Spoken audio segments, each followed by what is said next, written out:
Hey ladies, this is Lisa Shaw with LisaShawCares.com, where I have the privilege to help women to gain fierce clarity and navigate through obstacles and really make strategic and fearless decisions with their personal, spiritual, and professional lives. And I'm so excited to bring to you Tammy Spedden, one of the women that I love and admire. Tammy is a wife, a mom, she's a pastor, and I'm really excited to have her be a part of Conversations of Care through LisaShawCares.com. So welcome, Tammy. Thank you for having me. Thank you for being here. So why don't you just tell the ladies just a little bit about yourself, how they can reach you, and then we'll go from there. Okay. Well, you can reach me on Facebook. Other than that, that's probably about the best way to find me and get a hold of me. But my husband and I have been married for 27 years, have been in ministry together, full-time ministry together for 25 of that as pastors. And 4 children, as you mentioned. I'm a wife and mother, and I wear many hats, but love them all, wouldn't trade it for the world. So. Amen. Amen. And I know you wear a lot of hats. And, you know, and speaking of that, as most of us, I like to call us multi-passionate women, you know, where God has our hearts and our hands in more than one area.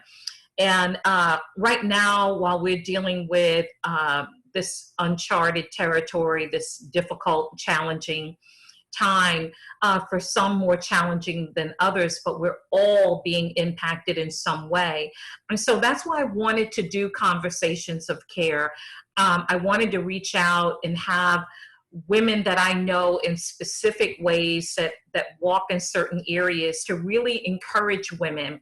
And so if you can take a moment and just speak to the community of women, whoever it is that will watch this video, and help them to see how you're walking through this time as a wife, as a mom, as a pastor, with responsibilities for other people, and still being able to take care of Tammy. So talk to women. Well, I think for me specifically, because I do wear a lot of hats, and my personality is really, I'm an achiever. I like the progress of accomplishment and productivity. So for me, going into this, I got pretty excited thinking that, wow, okay, I'm going to hit some projects that I haven't been able to focus on for a long time. And after a few days, I thought that was my plan. You know, I had a plan.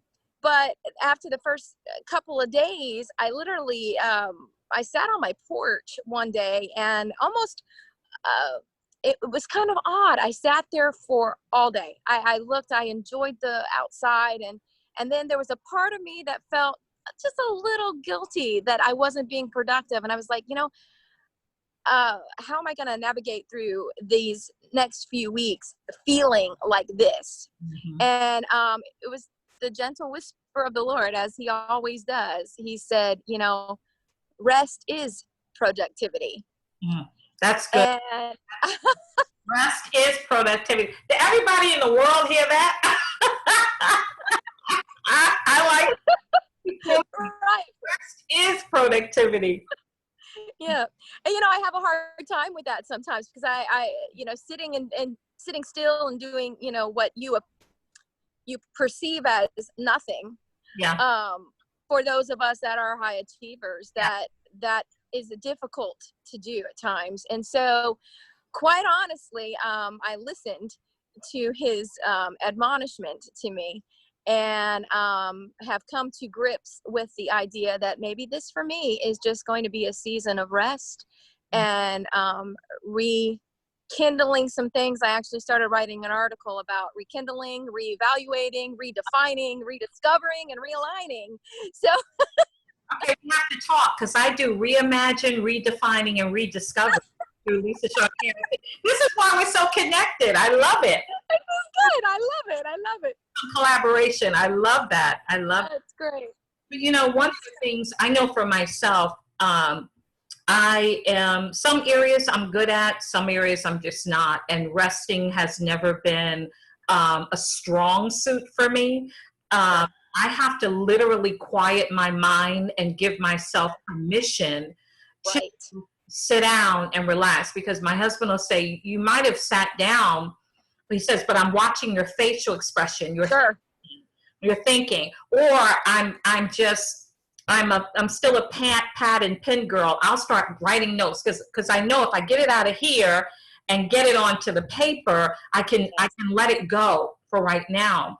But I think that also during this time, um, even with churches, and you and your husband pastor a local church, but I think sometimes even with church leaders, now that there's a navigation between the offline, in person, to the online, I think for some of us that serve in the church environment, not just the leaders. I lead in a particular area in the church, and then of course I have my business and my own ministry outside of the church. But I find that sometimes we're in a situation like this, we're pulled on even more to do the things that are not just the things you were already doing, where you already felt stretched, but where now there's the expectation of being available, making sure you're available to do so much more. And so how do you, for the woman who's right now shaking her head saying, yeah, that's right, how do you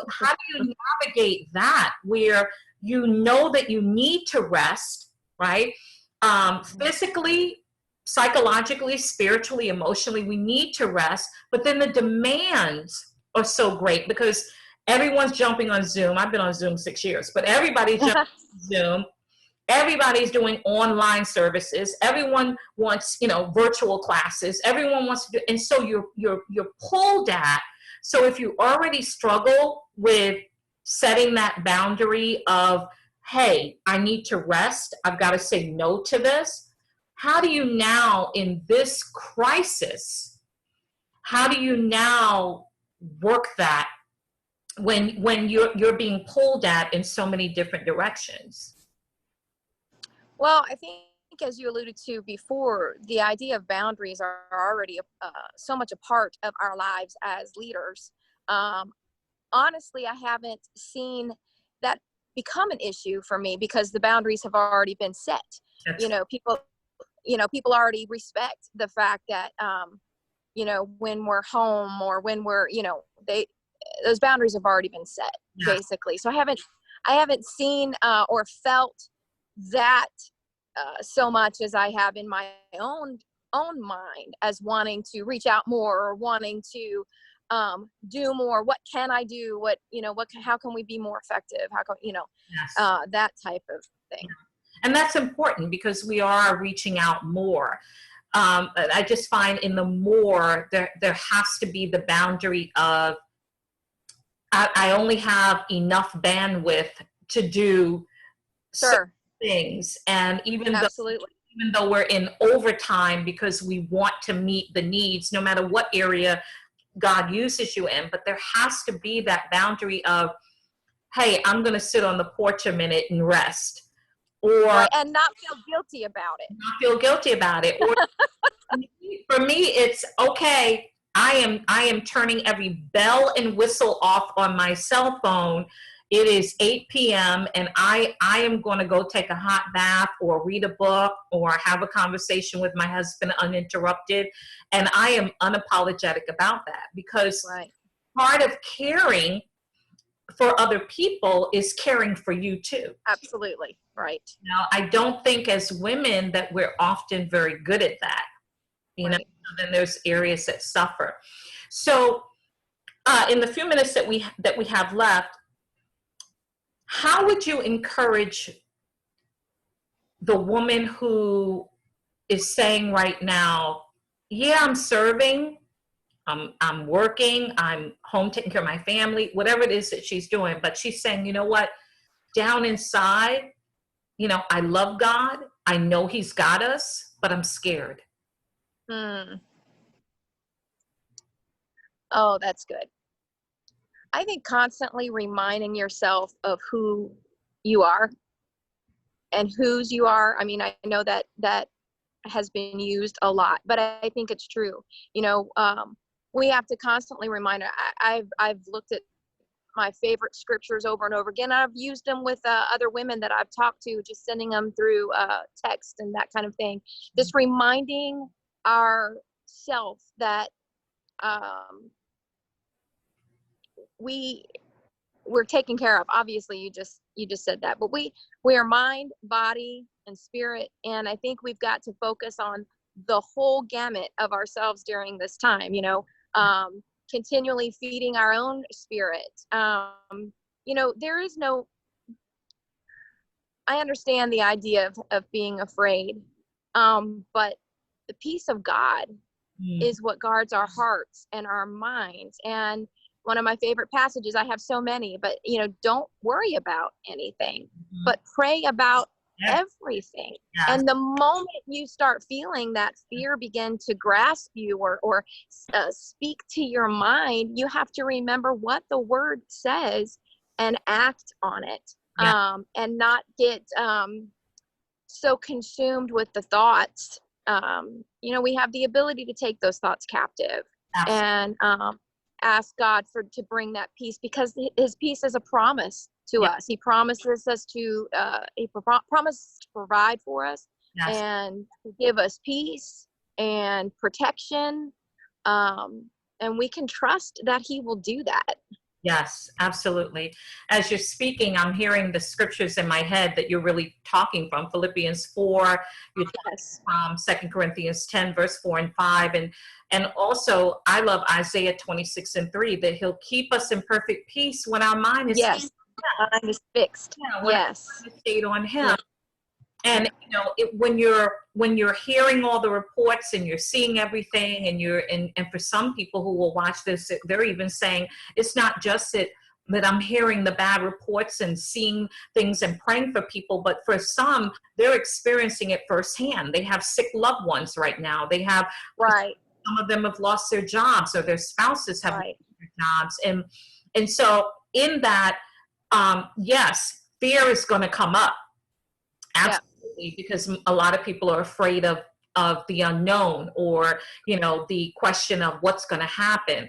And I think those are the moments when we have to remind ourselves that God is God, and that all the faith, to me, it's an opportunity, all the faith talking that we do, this is an opportunity to put that faith practice.